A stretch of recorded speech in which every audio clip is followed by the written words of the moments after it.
அனைவருக்கும் அன்பான வணக்கங்களை தெரிவித்துக் கொள்கின்றேன். தமிழ் எங்கள் உயிருக்கு நீர் என்கிற தலைப்பினை தந்திருக்கிறது இந்த அரங்கம். பாரதிதாசனின் இன்பத் தமிழ் பாடலிலிருந்து ஒரு உணர்ச்சிகரமான வரியை எனக்கு தலைப்பாக தந்திருக்கிறது இந்த அரங்கம். எங்கள் உயிருக்கு நிகரான தமிழ், எங்கள் உயிருக்கு மேலான தமிழை பற்றி என்ன பேசுவது, எப்படி பேசுவது? இளைய தலைமுறை நிரம்பி இருக்கக்கூடிய இந்த அரங்கத்தில் இந்த தலைப்பை எப்படி அணுகுவது என்கிற கேள்விகள் என்னை துரத்தி கொண்டே இருக்கின்றன. இந்த தலைப்பை எந்த புள்ளியிலிருந்து தொடங்கலாம் என்று நான் எண்ணிக்கொண்டிருந்த போது எனக்கு முன்னால் பேசிய ஒரு இளைஞன் மிக கடுமையான விமர்சனங்களை இந்த அரங்கத்தில் முன்வைத்தார். தமிழர்களின் மீது, தமிழர்களின் மொழி பார்வையின் மீது. ஏன் தமிழர்கள் மொழியை பிடித்து கொண்டு இப்படி தொங்கிக் கொண்டிருக்கிறார்கள்?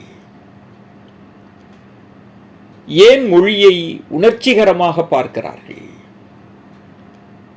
ஏன் மொழியை வைத்து அரசியல் செய்கிறார்கள்? அவர் சொன்னது, மொழி என்பது ஒரு தகவல் பரிமாற்றத்திற்கான ஊடகம், அவ்வளவே. எனக்கு மொழி அபிமானம் எல்லாம் கிடையாது. இந்த மொழியை உணர்ச்சிகரமாக பார்க்கின்ற அந்த பார்வையை விட்டு தொலைங்களேன் என்று அந்த இளைஞன் பேசினார். நான் ஆச்சரியத்தோடு அவரை பார்த்தேன். இப்போது நான் தமிழ் எங்கள் உயிருக்கு நேர் என்கிற தலைப்பில் பேச வேண்டும். கிட்டத்தட்ட அவர் பேசியதற்கு 100 விழுக்காடு முரணாக பேச வேண்டும். இருப்பினும் அவர் சொல்ல வந்த கருத்தை வெளிப்படுத்திய பாங்கு, வெளிப்படுத்திய விதம் என்னை வெகுவாக கவர்ந்தது. அந்த இளைஞருக்கு ஒரு பலத்த கரவொலிகளிட நான் உங்களிடம் தாழ்மையோடு கேட்டுக்கொள்கிறேன். அவர் வைத்த குற்றச்சாட்டுக்களில் இருந்தே என் உரையை தொடங்க நான் ஆசைப்படுகிறேன். ஏன் தமிழர்கள் உயிருக்கு நிகராக தமிழை பார்த்தார்கள்? ஏன் பாரதிதாசன் உயிரை விட மேலாக தமிழை பார்த்தான்? நீங்கள் யோசித்து பார்க்க வேண்டும். ஒரு சம்பவத்தில் இருந்து என் உரையை தொடங்க நான் ஆசைப்படுகிறேன். உண்மை சம்பவம். எழுத்தாளர் முத்துலிங்கம் ஈழத்தின் பிரபலமான எழுத்தாளர். அவர் ஒரு நாட்குறிப்பு எழுதியிருக்கிறார். சுவருடன் பேசும் மனிதர் என்கிற தலைப்பில் அந்த நாட்குறிப்பு கட்டுரையை நான் வாசிக்கின்றேன். இந்த அரங்கத்திற்கு அது பொருத்தமான சம்பவம். கனடா நாட்டில் வசிக்கக்கூடிய எழுத்தாளர் முத்துலிங்கம் ஒரு முடி திருத்தகத்திற்கு செல்கிறார், சலூனுக்கு. அங்கே ஒரு இளைஞன், வெளிநாட்டைச் சேர்ந்த இளைஞன், சுவரோடு பேசிக் கொண்டிருக்கிறார், நிலைக்கண்ணாடியோடு பேசிக் கொண்டிருக்கிறார். இதை எழுத்தாளர் முத்துலிங்கம் கவனிக்கிறார். அவன் பேசுகிற மொழி புரியவில்லை. அவன் ஏன் சுவரோடு பேசிக் கொண்டிருக்கிறான் தெரியவில்லை. முத்துலிங்கம் அந்த இளைஞரிடத்தில் போய் கேட்கிறார், நீ யார்? ஏன் நீ சுவற்றோடு பேசிக் கொண்டிருக்கிறாய்? இந்த இளைஞன் கண்ணீரோடு பேசத் தொடங்குகின்றான். நான் ஈராக்கை தாயகமாக கொண்டவன். ஈராக்கில் நடைபெற்ற இனப்பிரச்சனை காரணமாக இன மக்கள் சிதறி ஓடினார்கள். ஈரான், சிரியா என்று வேலை பார்த்துவிட்டு நானும் என் மனைவியும் கனடா நாட்டில் தஞ்சமடைந்தோம். என் தாய்மொழி அராமிக் மொழி. எங்கள் இன மக்கள் பேசுகின்ற மொழி அராமிக். இந்த நாட்டில் அராமிக் மொழி தெரிந்தவர்கள் 2 பேர் தான். ஒன்று நான், இன்னொருவர் என் மனைவி. இத்தனை நாட்கள் என் மனைவியோடு அராமிக் மொழியில், என் தாய் மொழியில் உரையாடிக் கொண்டிருந்தேன். என் மனைவி இறந்து போய்விட்டாள். என் மனைவி இறப்பு ஒருபுறம், என் தாய் மொழியை இனி யாரோடு பேசுவேன் என்கிற கவலை மறுபுறம். என் தாய் மொழியை மறந்துவிடக்கூடாது என்பதற்காக, என் தாய்மொழி என் நினைவு பெட்டகத்தில் இருந்து உதிர்ந்துவிடக்கூடாது என்பதற்காக தினந்தோறும் நான் சுவரோடு பேசிக் கொண்டிருக்கிறேன், நிலைக்கண்ணாடியோடு பேசிக் கொண்டிருக்கிறேன். கண்ணீரோடு அந்த இளைஞன் பதிவு செய்கிறான். தனது தாய்மொழி, தன் இனத்தின் மொழி அழிவின் விளிம்பில் இருக்கிறது. பேசுவதற்கு ஆள் இல்லை. இப்படிப்பட்ட சூழலில் அந்த இளைஞனின் வலியை, உணர்வை இந்த அரங்கம் உணர்ந்து கொள்ள வேண்டும். ஒரு மொழி அழிந்து போவது அவ்வளவு எளிதான காரியம் அல்ல. கொடுமையிலும் கொடுமையானது, வேதனையிலும் வேதனையானது. அந்த இளைஞன் சொல்கிறார், மொழி இறந்து போய்விடக்கூடாது, அழிந்து போய்விடக்கூடாது. நான் உயிரோடு இருக்கிற வரை என் மொழியை அழிய விட மாட்டேன். முத்துலிங்கத்திடம் அந்த இளைஞன் சொல்கிறார். இன்னொன்றையும் சொல்கிறார். என் தாய்மொழி அராமிக் மொழிக்கு ஒரு சிறப்பு உண்டு. இது இயேசுபிரான் பேசிய மொழி அராமிக். இயேசுபிரான் பேசிய மொழிக்கே இந்த நிலைமை. முத்துலிங்கம் நினைத்துக் கொள்கிறார், இப்படித்தானே இலங்கையிலே என் தாய்மொழிக்கும் இப்படிப்பட்ட நிலைதானே, நெருக்கடிதானே. நண்பர்களே, ஒரு மொழி அழிந்து போவது என்பது ஒரு இனம் அழிந்து போவதற்கு சமம். ஒரு இனத்தை நீங்கள் அழிக்க வேண்டும் என்று நினைத்து விட்டால், அந்த மொழியை அழித்து விட்டால் போதும். பண்பாடு போய்விடும், கலாச்சாரம் போய்விடும். என் மொழி நாளை சாகும் என்றால் இன்றே நான் சாக தயார் என்றான் ஒரு கவிஞன். நான் உயிரோடு இருக்கின்ற வரை என் மொழியை சாகவிட மாட்டேன் என்று நேரடி சாட்சியாக கனடாவில் பேசுகிறான் ஒரு இளைஞன். ஏன் இவர்கள் தங்கள் தாய்மொழியை உயிருக்கு நிகராக, தங்கள் உயிரை காட்டிலும் மேலாக ஏன் நினைக்கிறார்கள்? இந்த அரங்கம் யோசிக்க வேண்டாமா? இந்த தலைமுறை யோசிக்க வேண்டாமா? தகவல் தொடர்புக்கு மட்டுமா மொழி? அதற்கு மட்டுமா? நண்பர்களே, ஒரு மொழியை நீங்கள் கற்றுக்கொள்ள வேண்டும் என்றால் 1200 சொற்களை நீங்கள் அறிந்திருந்தால் போதும். நீங்கள் அந்த மொழியில் சரளமாக உரையாடலாம், உங்கள் எண்ணங்களை பகிர்ந்து கொள்ள முடியும். 1200 சொற்களை அறிந்திருந்தால் போதும். அதற்காக மட்டுமே மொழி பயன்படுத்தப்படுகிறதா? வெறும் தகவல் தொடர்புக்காக மட்டுமே தமிழ் பயன்பட போகிறதா? இந்த கேள்வி இந்த அரங்கத்தில் எழுப்புகிறேன். நண்பர்களே, விலங்குகளுக்கு இயற்கை அல்லது இறைவன் மொழியை கொடுக்கவில்லை. விலங்குகளுக்கு இறந்த காலம் கிடையாது, எதிர்காலம் கிடையாது. அந்த நொடியில் மட்டுமே விலங்குகள் வாழ்ந்து கொண்டிருக்கின்றன. காரணம், மொழி கிடையாது. விலங்குகள் தங்களுக்குள் தகவல்களை பரிமாறிக்கொள்ள ஒலி எழுப்புகின்றன.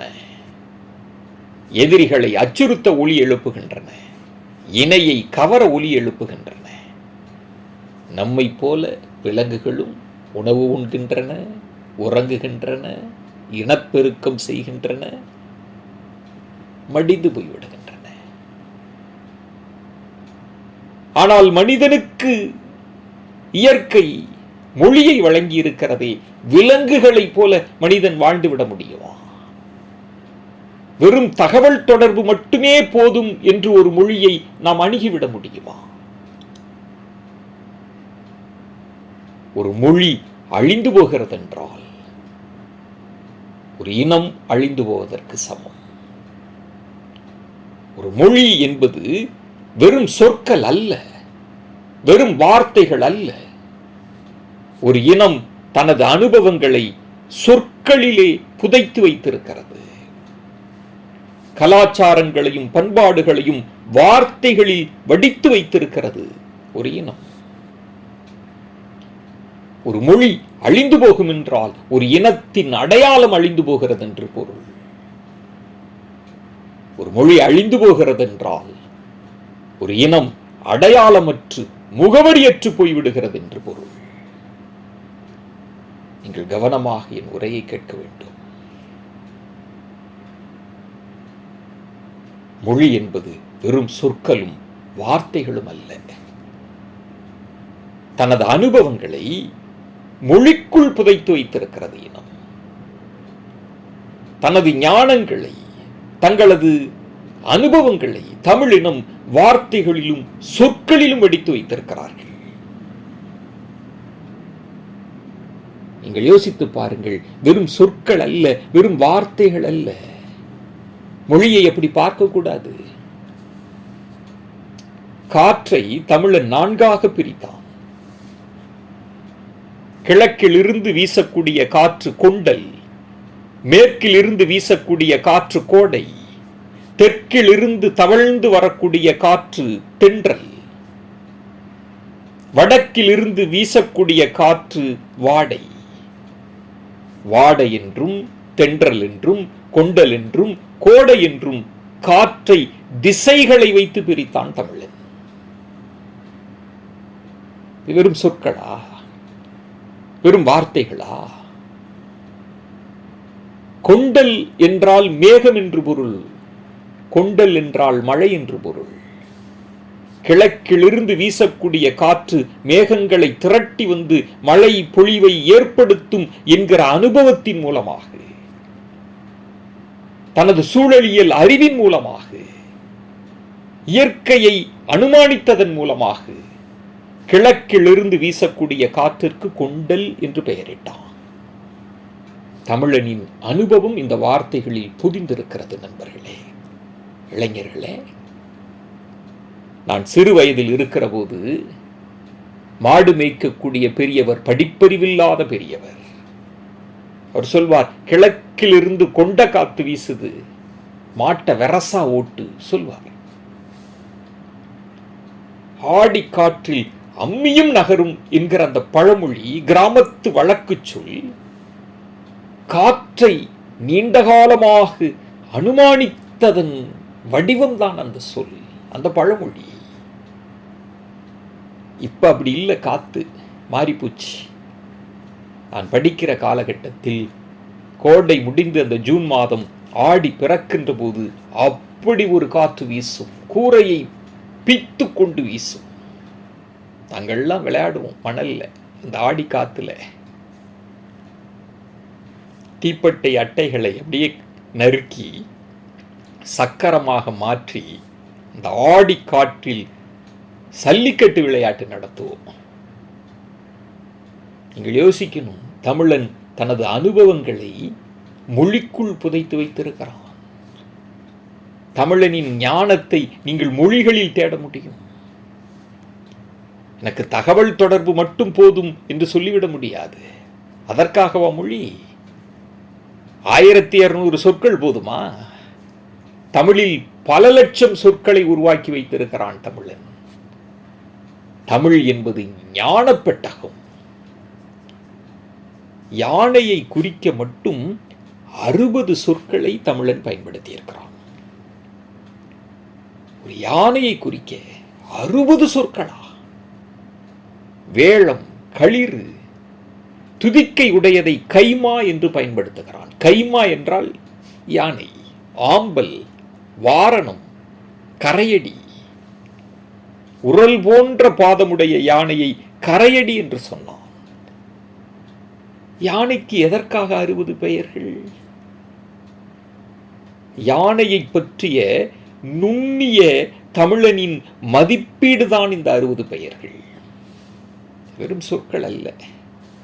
துதிக்கையை வைத்து, துதிக்கையின் துவாரங்களை வைத்து, தந்தங்களை வைத்து, காதை வைத்து, நிறத்தை வைத்து, வேட்டையாடும் திறத்தை வைத்து யானைக்கு 60 பெயர்களை இட்டிருக்கிறான் தமிழன். இன்றைக்கு எத்தனை சொற்களை நாம் பயன்படுத்துகிறோம்? இளைய தலைமுறை இருக்கிறீர்கள், நம் பிள்ளைகள் இருக்கிறார்கள். உறவு பெயர்கள் எத்தனை பேருக்கு தெரியும்? தந்தை வழி சொந்தம், தாய் வழி சொந்தம், உறவு முறைகள், உறவு பெயர் சொற்கள் தெரியாது. இன்றைக்கு நம்ம பிள்ளைகளுக்கு தெரிந்ததெல்லாம் அங்கிள், ஆன்டி. பக்கத்து விட்டு ஆன்டி, எதிர்த்த விட்டு அங்கிள். அவ்வளவுதான் சொற்கள் பயன்பாடு, அவ்வளவுதான். நண்பர்களே, தமிழை பற்றி பேசுவதால், தமிழின் மேன்மைகளையும் தமிழர்களின் மேதமைகளை பற்றி பேசுவதால் சொல்கிறேன். நான் முல்லைப்பாட்டு படித்துக் கொண்டிருக்கிறேன். 35 வயதிற்கு மேற்பட்ட பெண்டிரை குறிக்க முல்லைப்பாட்டு ஒரு சொல்லை பயன்படுத்துகிறது. 35 வயதிற்கு மேற்பட்ட பெண்டிரை பெருமுது பெண்டிர் அப்படின்னு முல்லைப்பாட்டு சொல்கிறது. ஒவ்வொரு நிலைக்கு ஒரு பெயர். முல்லைப்பாட்டிலேயே கன்று, ஈன்ற கன்று, அந்த பச்சைவாட போகல பசலை கன்று என்கிற சொல்லை பயன்படுத்துகிறான் கன்றை குறிக்க. மாடு அது சினையாக இருக்கிற போது ஒரு பெயர், கன்று குட்டி ஈனுகிற போது ஒரு பெயர், பாலாட்டுகிற போது ஒரு பெயர். ஒவ்வொரு நிலைக்கும் ஒரு பெயரை இட்டிருக்கிறான் தமிழன். நீங்கள் ஏதோ சொற்கள் வானத்திலிருந்து உதிர்ப்பதாக நினைத்துக் கொள்ளக்கூடாது. ஒரு சொல் அவ்வளவு எளிதில் உருவாகி விடுவதில்லை. மண்ணுக்கடியில் எப்படி கனிம வளங்கள் பல 100 ஆண்டுகளுக்கு பிறகு உருவாகிறதோ அப்படித்தான் ஒரு சொல் உருவாகிறது. பல லட்சம் சொற்களை தமிழ் அன்னை உருவாக்கி இருக்கிறாள். தமிழ் அன்னையின் வேர்களில் இருந்து கிளை பரப்பி, கிளவை பரப்பி வேர் சொற்கள் உருவாகி இருக்கின்றன. அதெல்லாம் வேண்டாமா? அதெல்லாம் அப்படியே விட்டுட்டு போயிடலாமா? இந்த தமிழர்களின் அனுபவ அறிவை தாங்கிக் கொண்டிருக்கிற மொழியை அப்படியே கடந்து போய் விடலாமா? எங்களுக்கு வெறும் தகவல் தொடர்பு மட்டும் போதும், வேணும் வேண்டாம், இது கொடு அது கொடு, இப்படி ஒரு 100 சொற்களை வைத்துக் கொண்டு மட்டும் இருந்து விடலாமா? இதைத்தான் இந்த அரங்கத்தில் நான் கேட்க ஆசைப்படுகிறேன். என் அருமை தோழர்களே, ஐக்கிய நாடுகள் சபை சொல்லும் உலக அளவில் எத்தனை மொழிகள் அழிவின் விளிம்பில் இருக்கின்றன என்று. இந்தியாவில் மட்டும் 1599 மொழிகளில் 200 மொழிகள் அழிந்து போய்விட்டன. பல மொழிகள் அழிவின் விளிம்பில் இருக்கின்றன. பல மொழிகளை அதிகாரத்தின் மொழி தின்று செரித்து விட்டன. இந்த மொழிகள் உருமாறிவிட்டன. ஆனால் தமிழ் அப்படி இல்லை. இந்த அரங்கத்தில் சொல்கிறேன், எனக்கு முன்னால் பேசிய அந்த இளைஞருக்கும் சொல்வேன், ஏன் தமிழர்கள் மொழியை அரசியலாக பார்த்தார்கள்? அந்த வரலாறு தெரியுமா? 2000 ஆண்டுகள்ல 1500 ஆண்டுகள் இந்த நிலத்தில் தமிழ் மொழி ஆட்சி மொழியாக இல்லை. செப்பேடு, அரசு ஆவணம் எடுத்து பார்த்தால் பிராகிருதம் இருக்கிறது, பாலி இருக்கிறது, அர்த்தமாகதி இருக்கிறது, சமஸ்கிருதம் இருக்கிறது, கன்னடம் இருக்கிறது, தெலுங்கு இருக்கிறது. என் தமிழனே இல்லை. தமிழ் புறக்கணிக்கப்பட்டது, ஒதுக்கி வைக்கப்பட்டது.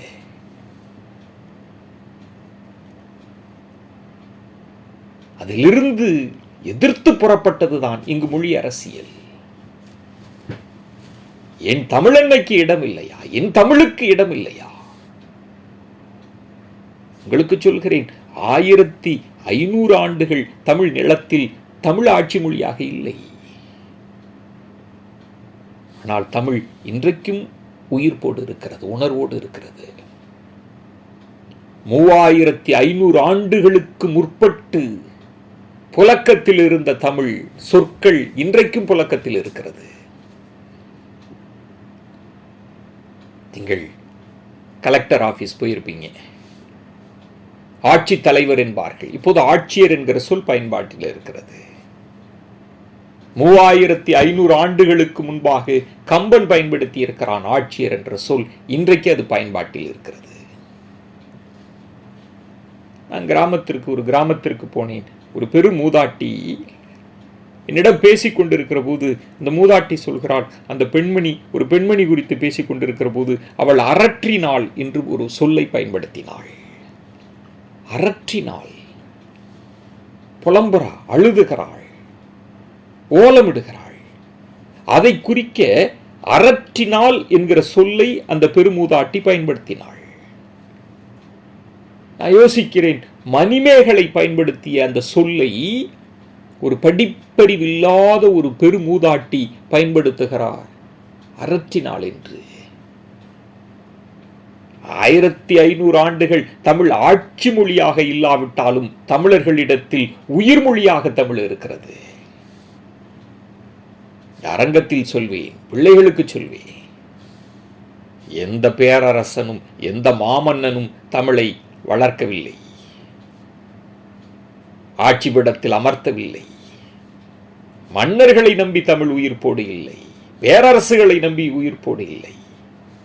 தமிழை இங்கிருக்கக்கூடிய சாமானியர்கள், தன்னார்வலர்கள், தமிழ் உணர்வாளர்கள், இன்னும் ஒருபடி மேலே போய் சொல்கிறேன், படிப்பறிவில்லாத பாமர தமிழர்கள் தமிழின் தொடர்ச்சியை வைத்திருக்கிறார்கள், தமிழை உயிர்ப்போடு வைத்திருக்கிறார்கள், உணர்வோடு வைத்திருக்கிறார்கள். நீங்க சொல்றீங்களே, ஏன் உணர்ச்சிகரமா தமிழன் மொழியை பார்க்கிறான்? இவ்வளவு உணர்ச்சி உடம்புக்கு ஆகாதுங்க. பேசுகிறீர்களே, உங்களுக்கு தெரியுமா, செம்மொழி என்று பட்டியலிடப்பட்ட பழமொழிகளை பாருங்கள். கிரேக்கம், பழைய கிரேக்கம் என்பது வேறு, புதிய கிரேக்கம் வேறு, தொடர்ச்சி கிடையாது. பழைய சீனத்தில் பேசினால், மேண்டரினில் பேசினால் புதிய சீனர்களுக்கு புரியாது. ஷேக்ஸ்பியரின் ஆங்கிலத்தை இன்றைய ஆங்கிலேயர்களால் புரிந்து கொள்ள முடியாது. சமஸ்கிருதத்தின் நிலை எப்படி இருக்கிறது யோசித்து பாருங்கள். செம்மொழி என்று பட்டியலிடப்பட்ட பல மொழிகளுக்குள் தொடர்ச்சி கிடையாது. கால ஓட்டத்தில் அந்த தொடர்ச்சி அறுபட்டு போயிருக்கிறது. ஆனால் எத்தனையோ ஆண்டுகள் தமிழ் நிலத்தில் தமிழுக்கு எதிரான எத்தனையோ சதிகள், எத்தனையோ துரோகங்கள் நடந்தாலும், புறக்கணிப்புகள் நடந்தாலும் தமிழ் உயிர்ப்போடு இருக்கிறது. இந்த அரங்கத்தில் வள்ளுவனை அழைத்து வந்து ஒரு திருக்குறளை சொன்னால் வள்ளுவன் புரிந்து கொள்வான், இது நான் எழுதிய திருக்குறள் என்று. தமிழின் ஒலி வடிவம் மாறவில்லை, வரி வடிவம் மாறி இருக்கலாம், ஒலி வடிவம் மாறவில்லை. எத்தனையோ நூற்றாண்டுகளுக்கு முற்பட்டு பயன்படுத்திய தமிழ் சொல்லை இன்றைக்கும் பாமர தமிழர்கள் பயன்படுத்துகிறார்கள். உயிர்ப்போடு இருக்கிறது தமிழ். நண்பர்களே, நாம் ஏன் தமிழை உயிருக்கு நிகராக பார்த்தோம்? அப்படி பார்த்ததினால்தான், அப்படி உணர்ச்சிகரமாக தமிழை அணுகியதால்தான் இந்திய நிலப்பரப்பில் தமிழன்னை இன்றும் செம்மார்ந்து இருக்கிறாள். இந்த உணர்வுகள் தொடர்ந்து ஊட்டப்பட்டு கொண்டே இருக்க வேண்டும். அதற்காகத்தான் பேசுகிறேன். உணர்ச்சியோடும் உணர்வுகளோடும் கவலைகளோடும் இந்த அரங்கத்தில் பேசுகிறேன். நம்ம யாரும் தமிழர்கள் பிற மொழிகளுக்கு எதிரானவர்கள் அல்ல. தமிழ் அப்படி சொல்லிக் கொடுக்கல. ஏதோ ஒரு மொழியை மட்டும் கட்டுக்கொண்டு ஒரு குண்டு சட்டிக்குள் குதிரை ஓட்டுபவர்கள் அல்ல தமிழர்கள். பட்டினப்பாலை பாடுகிறது, மொழி வள பெருகிய வழிதீர் தேயத்து புலம்பெயர் மக்கள் கலந்து இனிது உறையும் முட்டா சிறப்பின் பட்டினம். பல மொழிகளை கற்ற புலவர்கள் இங்கே இருந்திருக்கிறார்கள். யாருக்கும் எதிரி அல்ல. நான் இன்னும் சொல்கிறேன், நான் எல்லா மொழிகளையும் நேசிக்கிறேன். எந்த மொழியின் மீதும் பகைமை பாராட்ட முடியாது. அதை சொல்லிக் கொடுத்தது தமிழ். எல்லைகளை கடந்து மானுடத்தை நேசிக்க சொல்லிக் கொடுத்தது தமிழ். நான் எந்த மொழிக்கும் எதிரானவன் இல்லை, தமிழன் எதிரானவர்கள் இல்லை. ஆனால் ஒன்று சொல்வேன், இந்த அரங்கத்தில் சொல்வேன், மிக பூடகமாகவும் நுட்பமாகவும் சொல்கிறேன். நண்பர்களே, நீங்கள் அதிகாரத்தை வைத்துக்கொண்டு ஆதிக்கத்தின் மூலமாக ஒரு மொழியை என் தலையில் திணிக்கலாம் என்று நினைத்தால் அந்த மொழியை அல்ல, அந்த ஆதிக்கத்தை எதிர்ப்போம். மாணிக்க வாசகன் எங்களுக்கு சொல்லிக் கொடுத்தது, இந்த அறச்சீற்றத்தை எங்களுக்கு சொல்லிக் கொடுத்திருக்கிறான்.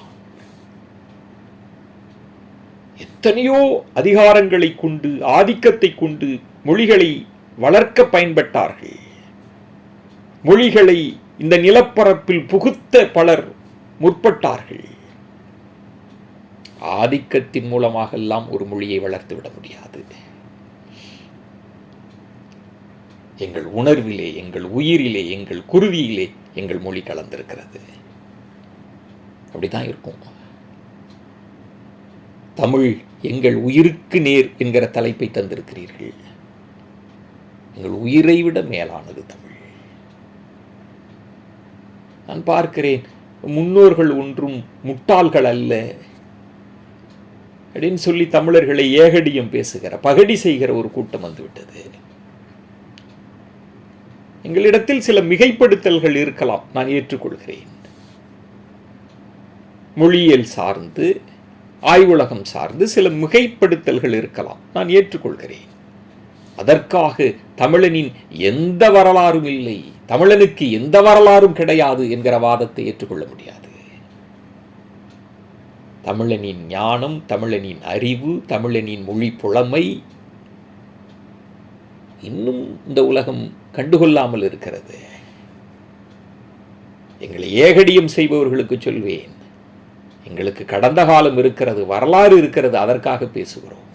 வரலாறு இருப்பவன் பேசுகிறான், வரலாறு இருப்பதனால் பேசுகிறோம். எங்களை ஏகடியம் செய்யாதீர்கள். இந்த அரங்கத்தில் நான் சொல்ல விரும்புவது, இவ்வளவு தூரம் செவிமடுத்து கேட்டுக்கொண்டிருக்கிற இளைய தலைமுறையிடத்தில் நான் சொல்ல விரும்புவது, 3500 ஆண்டுகளுக்கு முற்பட்ட தமிழ் தொடர்ச்சி அறுபடாமல் அறுபடாமல் அறுபடாமல் ஒளி பெருவெளியில் கால ஓட்டத்தில் கடந்து வந்து கொண்டிருக்கிறது. நம் தலைமுறையில் அது அறுபட்டு போய்விடக்கூடாது. இந்த மொழியை, இந்த மொழிக்குள் புதைந்து கிடக்கின்ற ஞானத்தை அடுத்த தலைமுறைக்கு நாம் கடத்த வேண்டும். அது என் ஆசை, என் அவா, என் கோரிக்கை. மெல்ல தமிழினி சாகும், நிறைய பேர் பேசுவாங்க மேடைகளில். இது எதற்காக இந்த வரி பாடப்பட்டது தெரியாது. மெல்ல தமிழினி சாகும், அந்த மேற்கு மொழிகள் புவி விசை மோங்கும் என்று அந்த பேதை உரைத்தான். பாரதி பாடினா, மெல்ல தமிழினி சாகும், அந்த மேற்கு மொழிகள் புவிமிசை ஓங்கும் என்று அந்த பேதை உரைத்தான். ஏன் இந்த பாட்டை பாடுனா அப்படின்னா, கல்கத்தா மாடர்ன் ரிவ்யூ இதழில் 20ஆம் நூற்றாண்டு தொடக்கத்தில் யதீந்திர சர்க்கார் என்பவர் ஒரு கட்டுரை எழுதுகிறார். எல்லா தொழில்நுட்பங்களையும் அறிவியலையும் தாய்மொழியில் கற்றுக்கொள்ள முடியும் என்று. இங்கே தென் மாவட்டத்தைச் சேர்ந்த ஒரு வரலாற்று பேராசிரியர் K.A. நீலகண்டன் அதற்கு ஒரு மறுப்பு தெரிவிக்கிறார். நீங்க சொல்றதெல்லாம் சரி, ஆனால் தமிழில் அப்படி கற்றுக்கொள்ள முடியாது, தமிழுக்கு அந்த தகுதி இல்லை என்று அவர் மறுப்பு தெரிவிக்கிறார். இதை படித்த எட்டயபுரத்து கவிஞன் கோபம் கொள்கிறான். அந்த கோபத்தோடு எழுதிய வார்த்தைகள் தான் மெல்ல தமிழினி சாகும். அந்த வரிகள், பாரதியை படியுங்கள். பாண்டிச்சேரியில் அரவிந்தர் இருக்கிற போது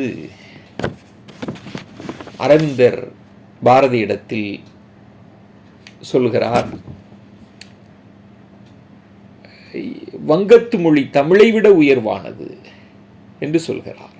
பாரதி கோபித்துக் கொள்கிறான். தன் குருவாக நினைத்த அரவிந்தர் மீது கோபம் கொள்கிறான் பாரதி. என் தமிழுக்கு இல்லையா தகுதி? தமிழை காட்டிலும் வங்கம் உயர்ந்த மொழியா? எப்படி சொல்லலாம் என்று தான் குருவாக பூஜித்த அரவிந்தரிடம் கோபம் கொண்டான் பாரதி. அவனிடத்தில் அந்த உணர்ச்சி இருந்தது, அந்த உணர்வு இருந்தது. எங்கள் உயிரை காட்டிலும் தமிழ் மேலானது என்று பாடிய பாரதிதாசனிடத்தில் அந்த உணர்ச்சி இருந்தது. அந்த உணர்ச்சிகள் தான் தமிழை உயிர்ப்போடு வைத்திருக்கிறது. அந்த உணர்ச்சிகளோடு இருங்கள், அந்த உணர்வுகளோடு இருங்கள். நம் முன்னோர்கள் இந்த மொழியை கொண்டு, இந்த மொழியின் வளத்தை கொண்டு, சொற்களை கொண்டு உருவாக்கிய ஞானத்தை இந்த தலைமுறை தெரிந்து கொள்ள வேண்டும். தமிழை நேசியுங்கள், தமிழை சுவாசியுங்கள். இளைய தலைமுறை பிள்ளைகள் தமிழை நேசியுங்கள், வாசியுங்கள், படியுங்கள். பிற மொழிகளை கற்கலாம், தவறில்லை. பிற பண்பாட்டுகளை ஏற்றுக்கொள்ளலாம், தவறில்லை. உடையில் மாற்றும், கலாச்சாரத்தில் மாற்றும், எல்லா மாற்றங்களுக்குள்ளும் நீங்கள் புகுந்து விடலாம். ஆனால் ஒன்றை நினைவில் வைத்துக் கொள்ளுங்கள், நீங்கள் எப்படி மாறினாலும் நீங்கள் அந்த இனமாக மாறிவிட முடியாது. உங்கள் அடையாளம் தமிழ், உங்கள் அடையாளம் தமிழ்தான். அதிலிருந்து நீங்கள் விலகி போய்விட முடியாது. உங்கள் அடையாளத்தை கெட்டியாக பிடித்துக் கொள்ளுங்கள். காலம் காலமாக பாரம் சுமக்கும் கொம்புகளை இழந்த மாடுகள், கொம்புகளை மறந்த மாடுகள் என்று ஒரு கவிதை உண்டு. நான் கூட யோசிப்பேன், இந்த தலைப்பு குறித்து யோசிக்கிற போது யோசித்தேன், வேர்களை மறந்த மரங்களுக்கு வசந்த காலம் கிடையாது. ஒரு சிறு காற்றில் வேர்களை மறந்த மரங்கள், வேர்களை இழந்த மரங்கள் ஒரு சிறு காற்றிற்கு இலைகளை உதிர்ப்பதில்லை, சருகுகளை உதிர்ப்பதில்லை, மரமே சாய்ந்து போய்விடும். மொழிகளை மறந்தால், தாய்மொழியை மறந்தால், தமிழை மறந்தால் இந்த இனம் சாய்ந்து போய்விடும். உணர்ச்சியோடு சிந்தித்து பாருங்கள். உணர்வோடு தமிழை கொண்டாட முயலுங்கள். தமிழ் எங்கள் உயிருக்கு நேர், எங்கள் உயிரை விட மேலானது. நன்றி, வணக்கம்.